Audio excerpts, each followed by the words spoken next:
No question, the battle over who rules the next generation of handheld gaming has properly kicked off. Less than 2 weeks after Nintendo showed off its 3DS at events in New York and Amsterdam, Sony fired back in Tokyo by revealing what they believe is the future of gaming on the go. The NGP, Next Generation Portable. They demoed games, boasted about the NGP's innovative new features, and talked release date. But before we get on to any of that, let's just get one thing out of the way. The NGP is not the PlayStation phone. The much-leaked Sony Xperia Play, expected to be announced at February's Mobile World Congress event, may feature a DualShock-style gamepad, but it's a wholly different, low-end, non-PlayStation branded device. OK, so back to the NGP. Like the 3DS, the NGP is packed with new features. There's a big 5-inch 960 by 554 screen, powered by a quad-core processor, delivering visuals near PS3 quality. 2 analog controllers mean it's perfect for FPSs. It's got Wi-Fi, Bluetooth, 3G, yep, and GPS, so it's connected and ready for location-based apps. There are cameras front and back, making augmented reality a possibility. Inside is a gyroscope, accelerometer, and electronic compass for motion control. And games come on a proprietary flash cartridge storage system. But possibly the biggest surprise, and what makes the NGP stand out, those touchscreens on the front and the back.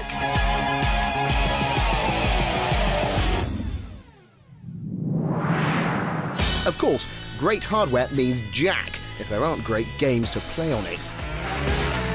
In the last handheld war, this is where the PSP really lost out to the DS, and Sony have gone public in an effort to get the big-name publishers and developers on board. It's really important for us that we start engaging in some real strategic discussions on software portfolio with as many developers and publishers as possible, and that's why we felt that it was important to make the announcement now as opposed to, say, later in the year. Remember this: the first NGP game ever to be shown to the public. Hot Shot Golf Next, which looked like 2007's PS3 title, Hot Shot Golf 5. Not a stellar start. Gravity Days offered some wild parkour platforming action.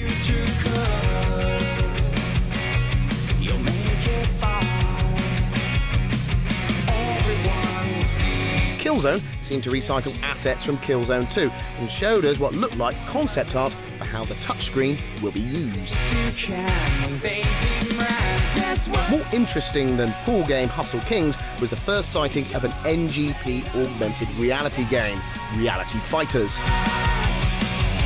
Then Natty Puzzler Smart As was the first game to demo motion control, as well as more augmented reality action. Broken looks like an intriguing crime puzzler.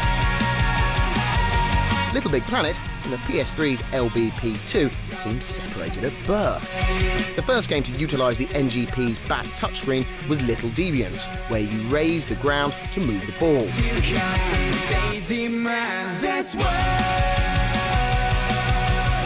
Wipeout, note the new spelling, offered more motion control. And the clips of Resistance looked mighty fine. But probably the pick of the first-party titles shown to date, Uncharted. So why don't I use the rifle which I had just picked up, using the gyro sensor? I aim. Bang. You are climbing a vine with your both hands. Then the character also climb up the vine. On NGP, all you have to do is to touch the character on the front touch panel, and it will move in that direction. So, how will the NGP fare in the coming next-generation handheld gaming battle?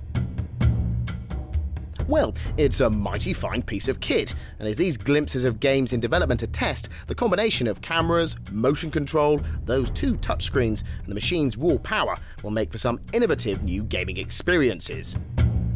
But after price, which is yet to be announced, the big question is, will it have enough great games? Well, it just might. Because its processing power is so similar to the PS3's, creating NGP versions of PS3 games, porting is apparently a no-brainer. Supposedly, Hideo Kojima is already knee-deep creating a PS3 game that also plays on your NGP. It's this aspect which might just give the NGP the firepower to fend off Nintendo and the growing smartphone threat.